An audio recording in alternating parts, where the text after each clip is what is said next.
Tell me now, in one word, what shall I be after my death? And mind you, be clear and precise. All and nothing. I thought so.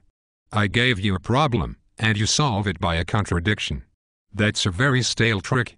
Yes, but you raise transcendental questions, and you expect me to answer them in language that is only made for immanent knowledge. It's no wonder that a contradiction ensues. What do you mean by transcendental questions and immanent knowledge? I've heard these expressions before. Of course, they are not new to me. The professor was fond of using them, but only as predicates of the deity, and he never talked of anything else, which was all quite right and proper. He argued thus: if the deity was in the world itself, he was immanent; if he was somewhere outside it, he was transcendent. Nothing could be clearer and more obvious. You knew where you were. But this Kantian rigmarole won't do any more. It's antiquated and no longer applicable to modern ideas. Why, we've had a whole row of eminent men in the metropolis of German learning. German humbug, he means. The mighty Schleiermacher, for instance, and that gigantic intellect, Hegel. And at this time of day we've abandoned that nonsense. I should rather say we're so far beyond it that we cannot put up with it any more. What's the use of it then? What does it all mean? Transcendental knowledge is knowledge which passes beyond the bounds of possible experience and strives to determine the nature of things as they are in themselves. Immanent knowledge, on the other hand, is knowledge which confines itself entirely with those bounds, so that it cannot apply to anything but actual phenomena. As far as you are an individual, death will be the end of you. But your individuality is not your true and inmost being, it is only the outward manifestation of it. It is not the thing in itself, but only the phenomenon presented in the form of time, and therefore with a beginning and an end. But your real being knows neither time, nor beginning, nor end, nor yet the limits of any given individual. It is everywhere present in every individual, and no individual can exist apart from it. So when death comes, on the one hand you are annihilated as an individual, on the other, you are and remain everything. That is what I meant when I said that after your death you would be all and nothing. It is difficult to find a more precise answer to your question and at the same time be brief.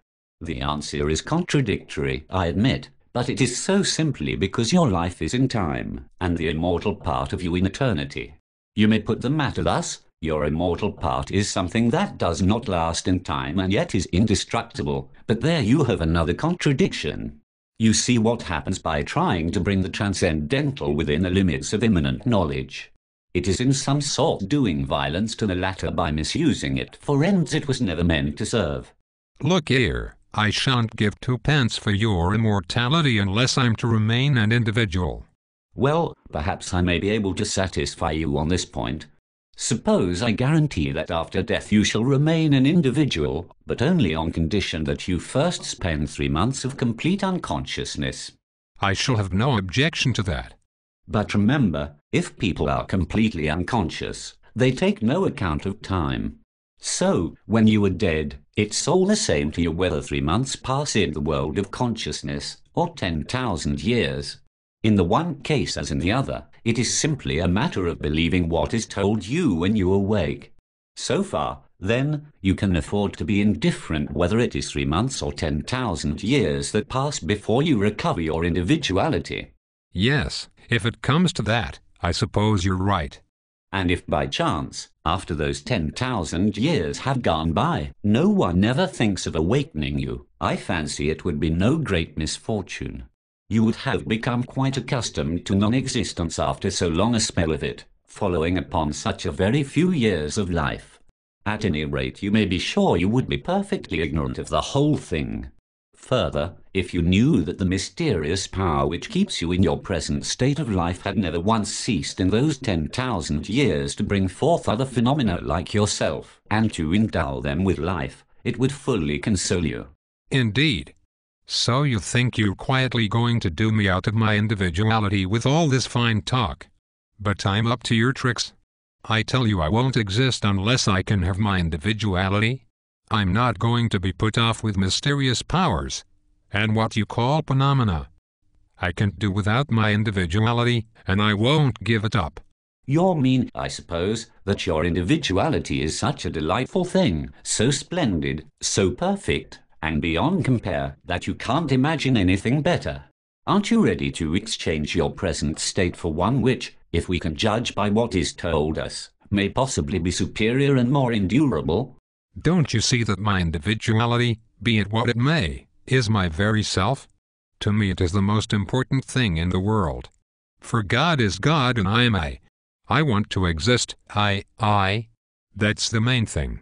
I don't care about an existence which has to be proved to be mine, before I can believe it. Think what you are doing. When you say I want to exist, it is not you alone that says this. Everything says it. Absolutely everything that has the faintest trace of consciousness. It follows, then, that this desire of yours is just the part of you that is not individual, the part that is common to all things without distinction. It is the cry, not of the individual, but of existence itself. It is the intrinsic element in everything that exists. Nay, it is the cause of anything existing at all. This desire craves for, and so is satisfied with, nothing less than existence in general, not any definite individual existence. No, that is not its aim. It seems to be so only because this desire, this will, attains consciousness only in the individual, and therefore looks as though it were concerned with nothing but the individual. There lies the illusion, an illusion, it is true, in which the individual is held fast. But, if he reflects, he can break the fetters and set himself free. It is only indirectly, I say, that the individual has this violent craving for existence. It is the will to live which is the real and direct aspirant, alike and identical in all things.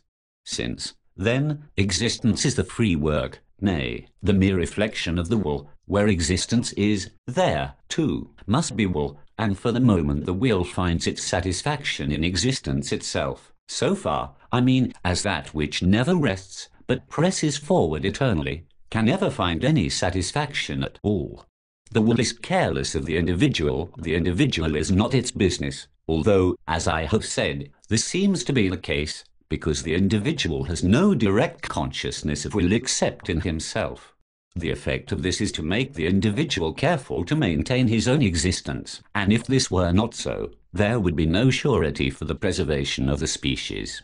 From all this it is clear that individuality is not a form of perfection, but rather of limitation, and so to be freed from it is not loss but gain. You're childish yourself and most ridiculous, like all philosophers. And if a man of my age lets himself in for a quarter of an hour's talk with such fools, it is only because it amuses me and passes the time. I've more important business to attend to, so goodbye.